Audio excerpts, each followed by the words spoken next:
Good evening friends, welcome to the second part of Sariska diaries. एक wildlife enthusiast के लिए जंगल और उसके जानवर सब कुछ होते हैं। हम जितने भी वाइल्ड लाइफ लवर्स हैं, हमें एक शब्द से बहुत नफरत है, पोचिंग यानी तस्करी।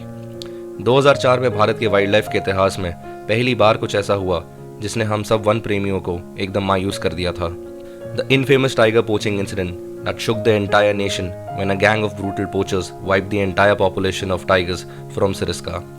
इस हादसे के बारे में पूरी तरह से जानने के लिए आज हम सरिस्का टाइगर रिजर्व के divisional forest officer mister Sudarshan Sharma से बात करेंगे।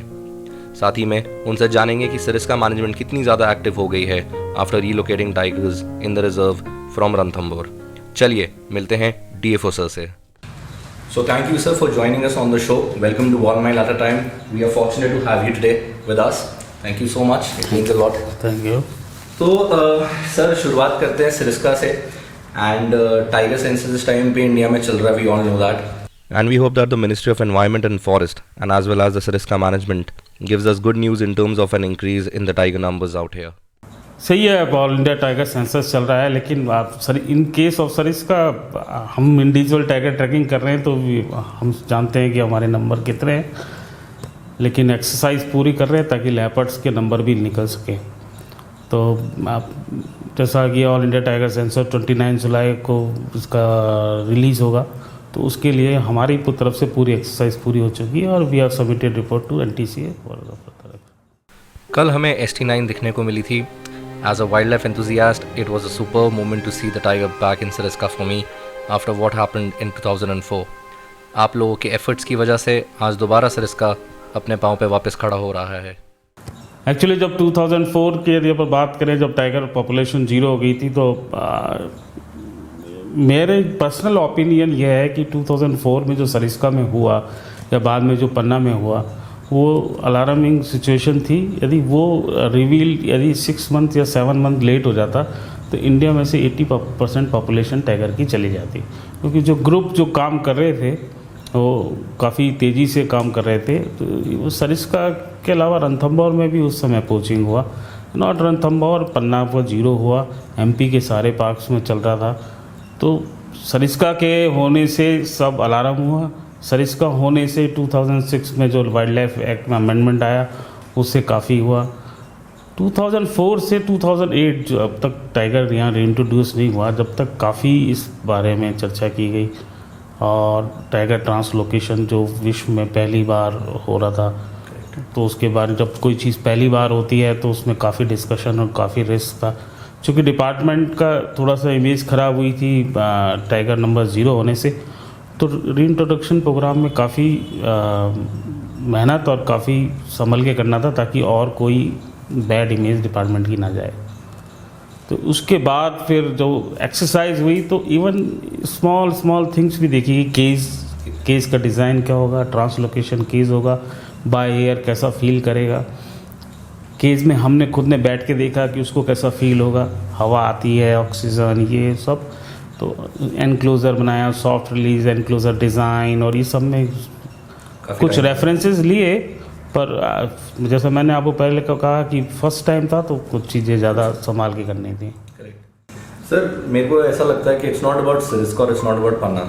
आई थिंक जितने भी टाइगर रिजर्व्स इंडिया के अंदर है, सब पोचिंग से कभी ना कभी तो इफेक्ट हुए हैं। Whether we talk about Corbett, India's first national park, और बांधवगढ़, हमको खबरें मिलती रहती है, मीडिया आपको पता है सर कितना रिपोर्ट करती है, बट वी ऑल नो कि ऐसा कोई नेशनल पार्क नहीं है जिसको आज तक पोचर्स ने छुआ तक नहीं है।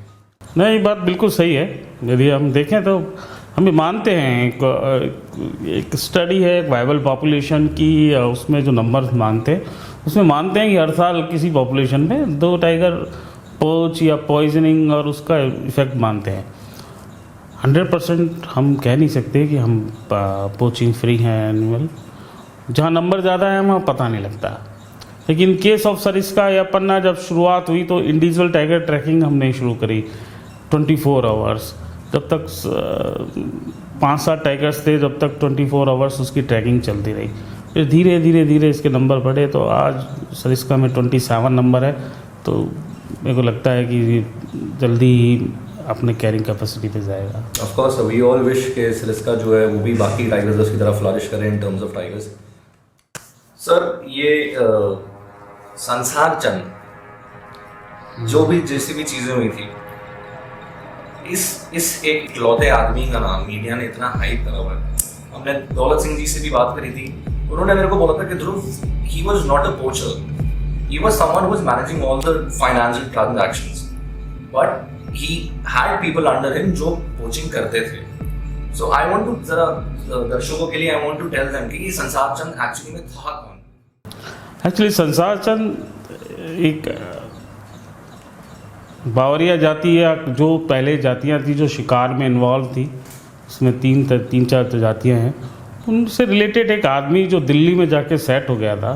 तो उसके कनेक्शंस जो पारिवारिक थे या सामाजिक थे या जो थे वो उनसे थे। तो जो लोकल यहाँ सरिस्का में स्पेशली जो आसपास के बावरीज हैं उनका कनेक्शन उससे था। बीच में हालांकि संसार चंद और जो यहाँ शिकार पोच होते थे उसके बीच में भी कोई एक लिंक था जिससे वो डायरेक्ट इनके टच में नहीं था। तो संसार चंद का जो था वो मेनली ट्रेडर दिल्ली से ट्रेड करने का था। वो यहाँ से चीज़ें खरीदता था और उसको आगे सप्लाई करता था और मेनली सोर्स नेपाल को सप्लाई करता था। तो संसार चंद का रोल मेजर इसलिए है क्योंकि वो लोगों को बोलता था, लोगों से काम करवाता था और चूँकि पैसा वो देता था इसलिए सुधार होता। सर 57 केसेस थे संसार चंद के नाम पे under the wild life protection act 1972 का जो था। स्टिल सर उसको हर बार बेल मिल जाया करती थी and we have seen him. Actually हर बार बेल नहीं, एक्चुअली 92 में कुछ केसेस आए थे, उसके बाद 3-4 केसेस आए थे। क्योंकि डायरेक्ट इन्वॉल्वमेंट है नहीं और मैक्सिमम 7 इयर्स का जेल है, तो कहीं ना कहीं बेल तो खैर पार्ट है उसका, बेल तो होना ही था। लेकिन जब 2004 के बाद जो केसेस रजिस्टर्ड हुए और उसके बाद जो नंबर ऑफ़ केसेस उसके पास चलते रहे, कुछ हमने भी नंबर ऑफ़ केसेस में सारे एक साथ पुट नहीं करके अलग अलग टाइम पे करे, तो उससे उसका फिर 2004 के बाद उसका बेल हुआ नहीं। इन द लास्ट वो जेल में ही उसकी डेथ हो गई। कैंसर था उसको। हाँ, कैंसर से उसकी जेल में डेथ होगी, उसको बेल नहीं मिल रहा था बाद में। बट सर टाइगर को अगर कोई मारता है, आई थॉट कि इट्स एन अनबेलेबल ऑफेंस, इसमें आपको बेल नहीं मिल सकती है अपने नेशनल एनिमल को। हाँ, एक्चुअली अनबेलेबल है, लेकिन हाई कोर्ट से उसको मिल सकती है क्योंकि उम्र कैद और फांसी की सज़ा नहीं है तो मिल जाती है। चलिए sir, let's talk about the relocation of tigers from Ranthambore to Sariska. 2008 के अंदर एक मेल और 2 फीमेल्स को एयरलिफ्ट किया गया था रणथंबोर से। तो हम सर से पूछते हैं कि what were the challenges that the Sariska management had to face in the beginning. Actually जब यहाँ से लाए थे, जब कोई भी स्पीसीज़ जो डिसअपीयर हो गई किसी भी वाइल्ड लाइफ सेंचुरी या कहीं से, तो सबसे पहले रीइंट्रोडक्शन से पहले स्टडी ज़रूरी है कि क्या रीजंस थे कि जो चले गए।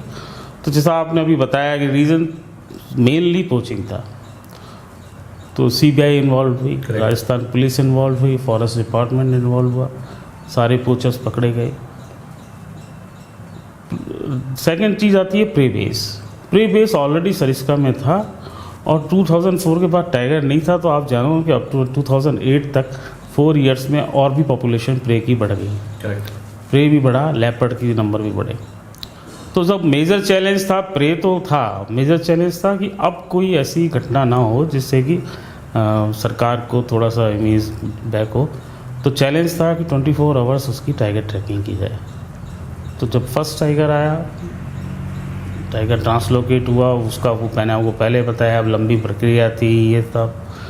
लाने के बाद इंश्योर किया गया कि 24/7 इसकी मॉनिटरिंग हो और उसके लिए टीम्स बनाई गई, स्पेशल आइडेंटिफाई किए गए लोग, और फर्स्ट 5 टाइगर तक बड़ी इंटेंसिव मॉनिटरिंग हुई।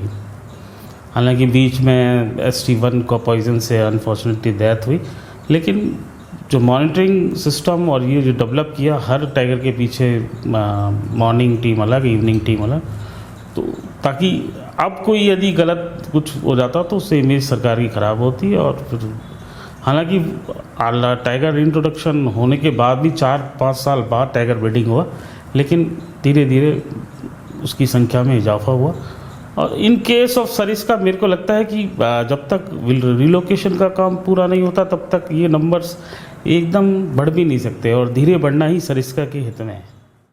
सर, टाइगर टूरिज्म बहुत ज़्यादा मेजरली एक इम्पॉर्टेंट रोल प्ले करता है। मेरा ये मानना है कि tourist are the eyes and ears of a particular tiger reserve. जब तक टूरिस्ट एक्टिविटीज़ हो रही हैं, टूरिस्ट गतिविधियाँ हो रही हैं पार्क के अंदर, पोचर्स को थोड़ा डर लगता है कि पकड़े जाने का उनका ज़्यादा चांसेस होता है, बिकॉज किसी ने कुछ देख लिया गलत होता है, he can inform the ranger और he can inform the guide और द ड्राइवर जो उनके साथ में जा रहे हैं। गाइड ड्राइवर जो है फॉरेस्ट डिपार्टमेंट को इन्फॉर्म कर देंगे। यस, जो टूरिज़्म है उसका बहुत बड़ा रोल है कंजर्वेशन में। जैसा आपने बताया कि मोर आइज हैं तो एक्टिविटीज़ हो जाएगी। साथ में देखिए अवेयरनेस कैसे फैला सकते हैं आप। कंजर्वेशन की अवेयरनेस जब तक आप किसी को टाइगर इसमें एरियाज में टूरिज़्म के माध्यम से उसको एरिया नहीं दिखाएंगे और वो जाकर खुद जो विज़िट करेगा और आगे शेयर करेगा, तो माउथ टू माउथ पब्लिसिटी जिसे कहते हैं, तो कंजर्वेशन भी यही है। तो कंजर्वेशन अवेयरनेस का सबसे बड़ा टूरिज़्म से ही हम सबको लोगों को अवेयरनेस कर सकते हैं। ठीक है, टाइगर रिजर्व में टूरिज़्म थोड़ा टाइगर सेंट्रिक हो गया है। लोग से केवल टाइगर टाइगर की बात करते हैं। कई बार पूछते हैं हम कि यार क्या दिखा, तो कहता है कुछ नहीं दिखा। कुछ उसका कुछ नहीं दिखेगा मतलब ये होता है कि टाइगर नहीं दिखा, लेकिन और एनिमल्स दिखे उसको वो अप्रिशिएट नहीं करता। लेकिन ठीक है, धीरे धीरे ये ठीक होगा। और ये बात बिल्कुल सही है कि जितना भी टूरिस्ट आएगा उससे दोनों चीज़ें फ़ायदे होती है। रेवेन्यू के साथ साथ अवेयरनेस प्लस जो प्रोटेक्शन के लिए भी काम आता है। नाइस। मैं भी हमेशा सर यही मानता हूँ that it is not about the tigers all the time. हम फॉरेस्ट जाते हैं, इंडिया के अंदर डिफरेंट टाइप की फॉरेस्ट है। जैसे रणथंभौर सरिस्का हमारा एकदम डेसिडियस फॉरेस्ट है। हम उत्तराखंड जाएंगे, वहाँ पे हमारे को एवरग्रीन मिक्स फॉरेस्ट मिलेगा। हैबिटेट्स कम्प्लीटली अलग है। We should enjoy all kind of habitats, ये मैं ये मानता हूँ। बिल्कुल। एंड दिखने को सर कभी ना कभी तो दिख ही जाएगा आपको टाइगर। चलो सर, अब सरिस्का है और यहाँ के टाइगर्स के बारे में अगर बात नहीं करेंगे तो बड़ी नाइंसाफी होगी। जैसे कि मैंने बताया था कि कल मुझे एक बहुत खूबसूरत साइटिंग हुई थी ST9 की। सर, बिसाइड ST9 मेरे को युवराज के बारे में जानना है, मुझे ST6 के बारे में जानना है जिसने दौलत सिंह जी के ऊपर अटैक किया था, एंड बाकी और जितने टाइगर्स हैं हमारे यहाँ पे, एंड स्पेशली द कब्स। थोड़ा सा सर उसके बारे में प्लीज़ बताएं। देखिए, मैं स्टार्ट करता हूँ ST6 से। ST6 सही बात है कि 2010 में दौलत सिंह जी वाला जो एपिसोड हुआ पूरी पार्टी में, उसके बाद वो टाइगर मूव करके मथुरा में किसी के साथ कन्फ्लिक्ट में आया और काफ़ी घूमता हुआ वो सेटल हुआ केवलादेव भरतपुर में। वहाँ से उसको 3-4 महीने बाद सरिस्का में लाए और उस टाइगर ने सरिस्का का जो प्राइम एरिया या जो टूरिज़्म एरिया है, जो मेन एरिया है, उसको ऑक्यूपाई किया।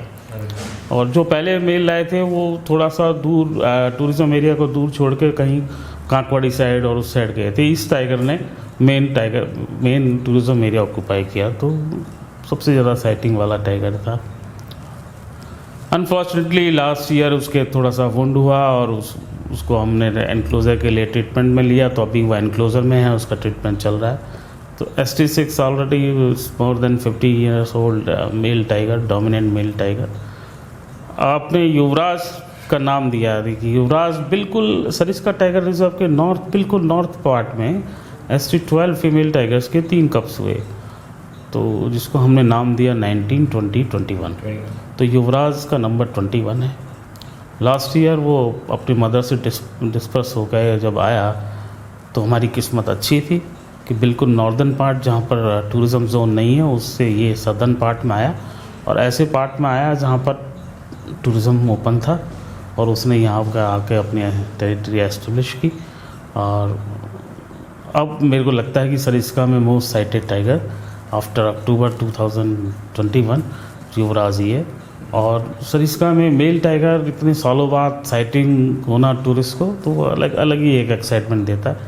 तो वो 21 का पार्ट है। ST9 का बारे में आपको बताना चाहता हूँ। ST9 कल आपने साइट हुए, ST9 और ST10 ऐसी 2 फीमेल रणथंभौर में थी जिनकी मदर की डेथ बहुत छोटे थे, 4-5 मंथ्स की थी।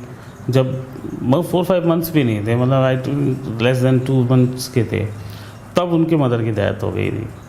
तब ये वहाँ पर रणथंभौर काफ़ी चला था, मेरा रणथंभौर पोस्टिंग थी कि इन कप्स को कैसे रेस किया जाए। तो हमने डिसाइड किया कि नेचर में ही इनको कप्स को रेस किया जाता है। तो हमने थोड़ा see yes we supported them, we feed them, and हमने उनको वहीं पर रखा। एक अच्छा सा आर्टिकल भी छपा था कि मेल थोड़ा उनको प्रोटेक्ट कर रहा है। दोनों रीज़न से कि कभी पेरेंटल केयर आपको उसमें मेल के द्वारा मिलेगी नहीं टाइगर्स में। बहुत रेयर है। और बहुत ये रेयर राजस्थान में क्यों होता है? ये रणथंभौर में भी हुआ था। नहीं आपको जालिम टाइगर याद होगा? हाँ, वो जालिम की ही बात कर रहा हूँ मैं, तो जालिम की ही बात कर रहा हूँ। देखिए, दो नज़रिए हैं। मेरे नज़रिए में ठीक है, पेरेंटल केयर में हमने देखा है, हमने खुद आंखों से देखा है उसको प्रोटेक्ट करते हुए, दूसरी फीमेल से प्रोटेक्ट करते हुए। और कहीं ना कहीं ये भी लगता था कि क्योंकि ST9 और 10 दोनों फीमेल हैं इसलिए प्रोटेक्ट कर रहा है। मेल होता फिर वो करता तो पेरेंटल केयर बाय मेल थोड़ा समझ में आता। लेकिन उसके बाद उन टाइगर्स को वहाँ पर बड़ा होना, उसके बाद रणथंभौर से उनका सरिस्का शिफ्ट करना और सरिस्का में आते ब्रीडिंग करना, ये बिल्कुल बहुत बड़ी एक सक्सेस स्टोरी थी। तो ST9 और 10 के ने 12 को कप्स, 12 का एक कप लेटर हुआ और 12 ने यहाँ 6 कप्स दिए। तो इस 9 और 10 का जो है बहुत बड़ा रोल है Sariska conservation. That's fantastic sir. Nature जो करती है वो बिल्कुल, कुदरत के सामने इंसान कुछ नहीं कर सकता है। Let nature take its own course. ये था सर। तो फिलहाल अभी प्लानिंग कि हम रणथंभौर से और टाइगर्स को एयरलिफ्ट करके लाएं यहाँ पे to increase the numbers in Sariska. अब जैसे पहले 2016 में ये था कि यहाँ मेल कम थे, तो एक मेल टाइगर रणथंभौर से सरिस्का लाए थे। अब एक फीमेल का भी प्रपोजल था। तो मेरे को लगता है कि अब सरिस्का को टाइगर्स की इंट्रोडक्शन की फ़िलहाल आवश्यकता नहीं है, क्योंकि आप देखिए अब यहाँ पर 9 मेल हो गए हैं और 11 फीमेल हैं। तो 9 मेल और 11 फीमेल तो वैसे ही रेशियो फीमेल का कम है, लेकिन फॉर्चुनेटली जो हमारे पास 7 कप्स हैं, इसमें से 3 कप अभी डिस्पर्स होने की स्थिति में आ गए हैं, वो तीनों ही फीमेल हैं। तो वो बहुत अच्छा 14 टाइग्रेस है, उसके तीनों कप्स फीमेल हैं और अभी वो 2 या 3 मंथ्स में वो डिस्पर्स होकर अपनी नई टेरिटरी बनाने की कोशिश कर रहे हैं। वो सेट हो जाएंगे तो मेरे को लगता नहीं कि 11 + 3 14 फीमेल के बाद ना तो मेल की भी ज़रूरत है और फीमेल की ज़रूरत है। उसके अलावा बिल्कुल अलवर में 2 कप्स नए आए हैं और बिल्कुल सदर्न रीजन में 2 कप्स नए आए हैं। तो ऐसी कंडीशन में जब तक वो कप्स छोटे हैं, किसी दूसरे टाइगर को लाने का अभी रिस्क नहीं लेंगे। और 27 number it's quite a good number for Sariska. तो फिलहाल इन माय ओपिनियन अभी तत्काल रूप से कोई ऐसी आवश्यकता है नहीं टाइगर इंट्रोडक्शन की। सर एक क्वेश्चन है जो टूरिस्ट बार बार पूछ रहे हैं। सर सफारी के रेट्स बहुत ज़्यादा महंगे हो गए हैं आजकल, specially in Rajasthan and Madhya Pradesh. Even I feel that Rajasthan and Madhya Pradesh have raised their stakes quite high in terms of the safari charges. Actually safari charges यदि आप गवर्नमेंट फीस देखेंगे तो उतनी ज़्यादा नहीं है, लेकिन चूंकि प्राइवेट व्हीकल्स सारे जिप्सीज और रजिस्टर्ड हैं, तो अभी सरिस्का में हम चाहते नहीं थे रेट हाइक करना, लेकिन पेट्रोल और उसके जो दाम है इतने बढ़ गए हैं, तो इसलिए हमको जो पिछले 5 साल से एक ही रेट थी वो रिवाइज़ करनी पड़ी। उससे ये बात सही है कि थोड़े महंगा हो रहा है, लेकिन और कोई चॉइस बची नहीं थी उसमें। और फिर सरिस्का का टूरिज़्म में ये भी कह सकते हैं हम कि जो हमने बिल्कुल ही जो जिप्सीज और कैंटर हैं बिल्कुल ही लोकल विलेजर्स के हैं, उनको एम्प्लॉयमेंट अपॉर्चुनिटी के लिए। यहाँ किसी होटल का कोई कैंटर या जिप्सी नहीं है, ना किसी बड़े किसी बिजनेसमैन का है। यहाँ ऑनर ड्राइवर ही ऑनर है। तो इसलिए ये सब देखते हुए स्पेशली अब क्योंकि सरिस्का में फ्राइडे सैटरडे टूरिज़्म है, 4 दिन टूरिज़्म बहुत कम रहता है। हमने इनको एम्प्लॉयमेंट जनरेशन इसका करने के लिए, उनको कंपनसेट करने के लिए हम इनकी जिप्सीज भी नाइट पेट्रोलिंग के लिए हायर करते हैं, और ताकि उनको कुछ पैसा हम उसको दे सकें। तो ये बात सही है, थोड़ा महंगा है, लेकिन अब नेचर टूरिज्म है तो जाएगा। Village relocation, the most important thing I think किसी भी पार्क की जो मैनेजमेंट है वो फेस करती होगी। नाउ सरिस्का के अंदर कोर जोन के अंदर वी हैव अप्रॉक्सीमेटली 26 विलेजेस एंड जो बफर जोन है उसके अंदर तकरीबन 246 विलेजेस वी हैव। सर इन लोगों से आप लोग डील कैसे करते हो? Because mainly what I think is कि पोचर्स जो हैं ज़्यादातर ये लोग यहीं से ही आते हैं जो गाँव के अंदर ही, सॉरी जो जंगल के अंदर ही बसे हुए हैं। एक्चुअली देखो पहले जो सिचुएशंस थी उसका तो मैं क्या बताऊँ, क्योंकि जो पोचर बिना अंदर या गांव में कोई उसके सपोर्ट के बिना पोचिंग हो नहीं सकती, क्योंकि उनको पता रहता है, जो इनसाइड विलेजर्स हैं या आउटसाइड विलेजर्स हैं उनको पता रहता है कि किधर किल हुआ है, टाइगर का मूवमेंट किधर है, कहाँ पानी पीता है। यदि वो उसको इन्फॉर्मेशन प्रोवाइड कराता है पोचर को तो उसके लिए आसानी रहती है ढूंढना। Second thing, yes Sariska tiger reserve के जो CTH है, जो क्रिटिकल टाइगर हैबिटेट है, इसमें 29 विलेजेस थे। 29 विलेजेस में हम अभी तक 5 विलेजेस को शिफ्ट कर पाए हैं। 24 इनसाइड अभी भी हैं और एक विलेज अभी हम मार्च में शिफ्ट कर रहे हैं, काफ़ी बड़ा विलेज है तो नॉर्दर्न पार्ट में, वो शिफ्ट होने से थोड़ा बढ़ेगा नंबर। और सरिस्का टाइगर रिजर्व एकमात्र टाइगर रिजर्व है जो NCR में है जी। तो जो पैकेज जो रिलोकेशन का है वो लैंड का यहाँ पर सब कैश का कोई पैकेज नहीं चाहता है, सब लैंड पैकेज चाहते हैं। और आपको पता है NCR रीजन में लैंड मिलना बहुत मुश्किल का है, तो इसलिए। और सबसे बड़ा काम यह है कि ये वॉलंटरी रिलोकेशन है, यदि वो जाना चाहता है तो ही जा सकता है। और उसको ऑफ़र करने के लिए हमारे पास जितनी लैंड अभी हमने आइडेंटिफाई करके भेजी हैं वो मिलती हैं तो इसमें ज़रूर प्रोग्रेस आएगी। और 29 विलेजेस ज़रूरी नहीं है पूरे शिफ्ट हो, लेकिन यदि हमने 2-3 साल में 15 से 16 विलेज भी शिफ्ट किए तो सर इसका कैपेसिटी 50 टाइगर्स के आसपास पहुंच जाएगा। सर थोड़ा सा मैन एनिमल कॉन्फ्लिक्ट के बारे में बात करें।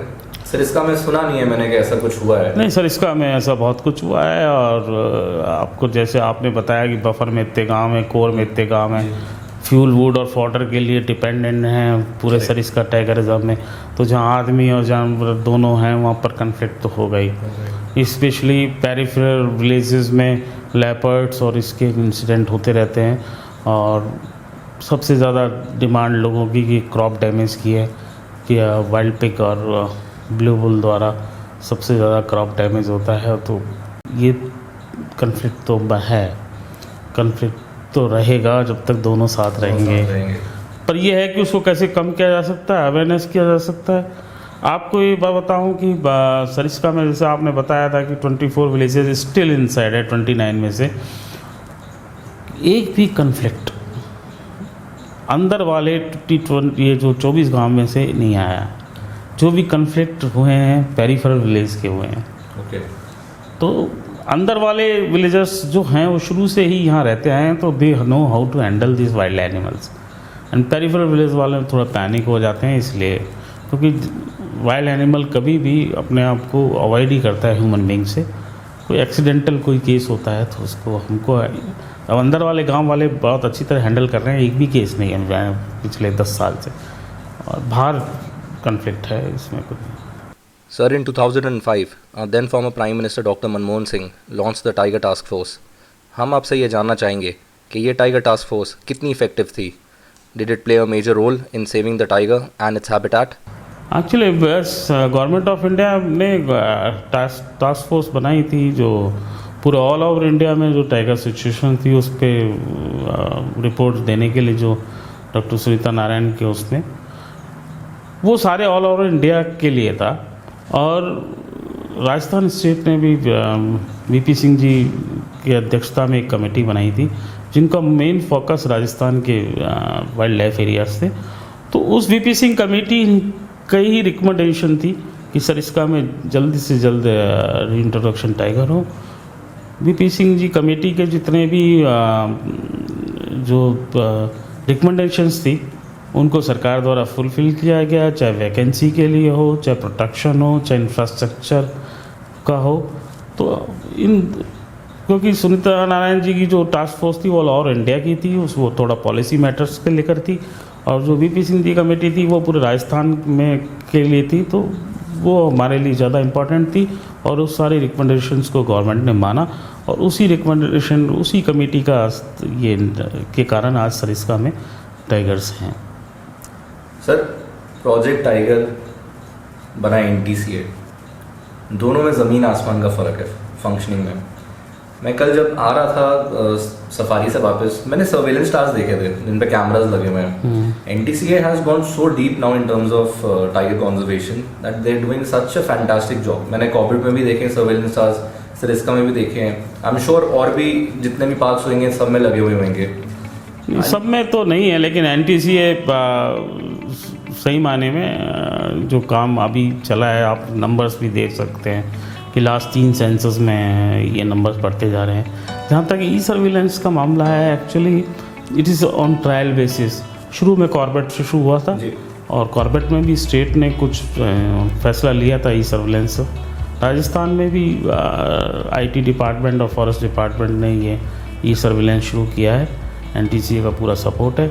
यदि इसमें और हमें सफलता मिलती है तो इसको आगे सर्विलेंस को आगे बढ़ाएं। चलिए sir, thank you so much for giving us your time. It was an honour to have you on the show. Thank you so much sir. चलिए इसी के साथ इजाजत लेते हैं, मिलेंगे अगली बारी एक नए एपिसोड में। Thank you, see you guys.